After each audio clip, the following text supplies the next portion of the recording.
Hello friends, welcome back to my YouTube channel. இன்றைக்கி early morning போட்ட ஷார்ட்ஸில் இன்றைக்கான தங்கம் விலையில பெரிய மாற்றம் இருக்க வாய்ப்பில்லை. பழைய விலையான 9235 இருக்கலாம், இல்லை என்றால் அதுலேருந்து ப்ளஸ் ஆர் மைனஸ் 10 to 30 என ஒரு குட்டி ப்ளஸ் ஆர் மைனஸ் இருக்க வாய்ப்பு இருப்பதாக சொல்லியிருந்தேன். அதே போல் இன்று ஜூன் 23 1 கிராம் 22 கேரட் ஆபரண தங்கத்தின் விலை ₹5 மாத்திரம் குறைந்து 9230 ரூபாய்க்கு சந்தைப்படுத்தப்பட்டிருக்கு. இப்போது நாளை ஜூன் 24 தங்கம் விலை அதிகரிக்குமா குறையுமான்னு பார்க்கலாம்.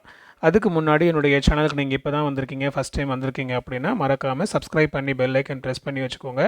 அப்போ தான் நான் போடுற ஒவ்வொரு வீடியோஸும் உங்களுக்கு நோட்டிஃபிகேஷனில் அப்டேட்டாக வரும். ஒரு சில தகவலோடு நான் வீடியோ ஸ்டார்ட் பண்ணுறேன். நமக்கு தெரிஞ்சது போல் இஸ்ரேலுக்கும் ஈரானுக்கும் வார் போயிட்டுருக்கு.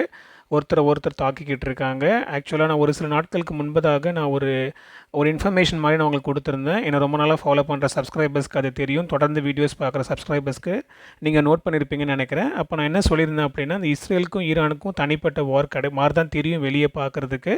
ஆனால் இவங்க 2 கண்ட்ரீஸ்க்கு பின்னாடியுமே சப்போர்ட் இருக்குது. இஸ்ரேலுக்கு யூஎஸ் சப்போர்ட் பண்ணுறாங்க, ஈரானுக்கு சைனா, ரஷ்யா அவங்கெல்லாம் சப்போர்ட் பண்ணுறாங்கன்னு நான் சொல்லியிருந்தேன்.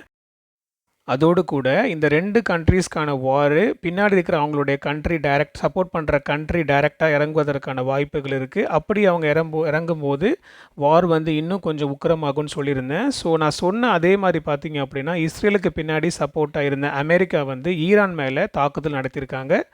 ஸோ இது பார்த்தீங்க அப்படின்னா, நான் ஒரு சின்ன ப்ரிடிக்ஷன் மாதிரி தான், ஒரு கால்குலேஷன் மாதிரி நான் சொல்லியிருந்தேன். பட் ஆனால் அது இம்மீடியட்டாக நடக்கும்னு எதிர்பார்க்கல. பட் ஆனால் அதே மாதிரி பார்த்தீங்கன்னா, டைரெக்டாக யூஎஸ் ஈரான் மேலே தாக்குதல் நடத்தியிருக்காங்க. இது உலகமே எதிர்பார்க்காத ஒரு சம்பவமாக நடந்துச்சு. ஒரு சின்ன தாட் இருந்துச்சு. ஆனால் இவ்வளோ சீக்கிரத்தில் அவங்க இறங்குவாங்க, ஈரானை தாக்குவாங்கன்னு யாருமே எதிர்பார்க்கல. இதில் இன்னொரு ட்விஸ்ட் என்ன அப்படின்னா, ஈரான் திரும்ப அமெரிக்கா எச்சரிக்கிறாங்க. அது மட்டும் இல்லாமல் ரஷ்யா ஈரானுக்கு சப்போர்ட்டாக டைரெக்டாக இருக்கும்னு பார்த்தா அவங்க ஒரு மாதிரி ஒரு இந்த பக்கமும் அந்த பக்கம் இல்லாத மாதிரி அவங்க என்ன சொல்கிறாங்க, ரஷ்யா நாங்கள் உங்களுக்கு சப்போர்ட் பண்ணுவோம், ஆனால் நாங்கள் சமாதானம் மாதிரி நாங்கள் பேச்சுவார்த்தைக்கு நடத்துறதுக்கும் நாங்கள் ரெடியாக இருக்கோம், நாங்கள் உங்களுக்காக நாங்கள் பீஸ்ஃபுல்லாக நாங்கள் பேச ட்ரை பண்ணுறோன்னு சொல்லியிருக்காரு. ஸோ இது பார்த்திங்கன்னா ஒரு ட்விஸ்ட் மாதிரி இருந்துச்சு. ஆனால் இவங்க அதாவது இப்படி யூஎஸ் இஸ்ரேலுக்கு டைரெக்டாக சப்போர்ட் கொடுத்து இறங்கி அடிச்சிருக்காங்களோ, அந்த மாதிரி ரஷ்யாவும் ஈரானுக்கு சப்போர்ட் பண்ணி இறங்கி அடிக்குன்ற மாதிரி எதிர்பார்த்தாங்க. பட் ஆனால் இது கொஞ்சம் ஒரு மாதிரி வேறு மாதிரி ஒரு ட்விஸ்ட்டாக போயிடுச்சு. இதன் மத்தியில் இன்னொரு பர்சன், ரொம்ப பவர்ஃபுல்லான ஒரு பர்சன் பார்த்தீங்கன்னா கிம், நார்த் கொரியா. அவர் இந்த வாரை இத்தனை நாளாக மானிட்டர் பண்ணிட்டு இருந்தார். ஏன்னா அவங்க பார்த்தீங்கன்னா ரொம்ப ரொம்ப டேஞ்சரஸ் ஃபெலோஸ். அவங்க என்ன சொல்லியிருக்காங்க அப்படின்னா, அமெரிக்காவுக்கு வார்னிங் கொடுத்துருக்காங்க. ஏன்னா அவங்களுடைய சப்போர்ட் ஈரானுக்கு தான்.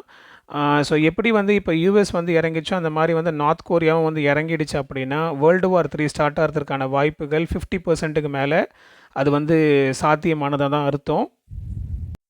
அதுக்கு முன்னாடி இந்த பிரச்சனைகளுக்கெல்லாம் சீக்கிரமாக முடிஞ்சு இந்த வார் முடிஞ்சிட்டா எல்லாருக்குமே நல்லது. பட் ஆனால் இந்த பெரிய பெரிய தலைகள் அவங்க என்ன டிசிஷன் எடுக்கிறாங்களோ அதை பொறுத்து தான் இந்த வாரோடைய க்ளோஸ் ஆகுமா, இல்லை திரும்ப ஓப்பன் ஆகுமா, இல்லை இன்னும் எக்ஸ்ட்ரீமுக்கு போகுமான்றது நம்ம பொறுத்து இருந்து தான் பார்க்கணும். இதனால தான் பார்த்திங்கன்னா மார்க்கெட்டுமே ரியாக்ட் ஆகாமல், மார்க்கெட்டே ஒரு குழப்பமாக இருக்குது. இதெல்லாம் யாருமே எதிர்பார்க்கல. இது ஒரு குழப்பமான ஒரு ஸ்டேட்டஸில் இருக்கிறனால தான் ஒரு குட்டி ப்ளஸ் ஆர் மைனஸ் அந்த மாதிரி போயிட்டுருக்கு.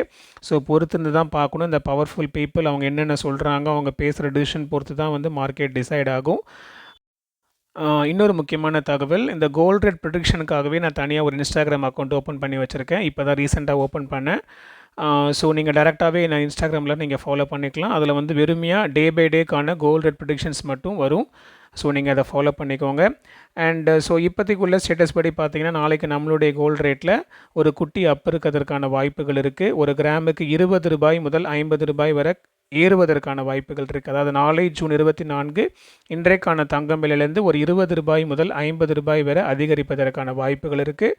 இருப்பினும் இது இப்போதைக்கு ஸ்டேட்டஸ் தான். அடுத்த அப்டேட் நாளை காலையில் 8:30 or 9 o'clock கொடுக்குறேன். அந்த இன்ஃபர்மேஷன் உங்களுக்கு ரீச் ஆகிறதுக்கு மறக்காமல் என்னுடைய அக்கௌண்ட்டுக்கு என்னுடைய சேனலை சப்ஸ்கிரைப் பண்ணிக்கோங்க, பெல் ஐக்கன் ப்ரெஸ் பண்ணுங்கள். அடுத்த வீடியோவில் பார்க்கலாம். நன்றி.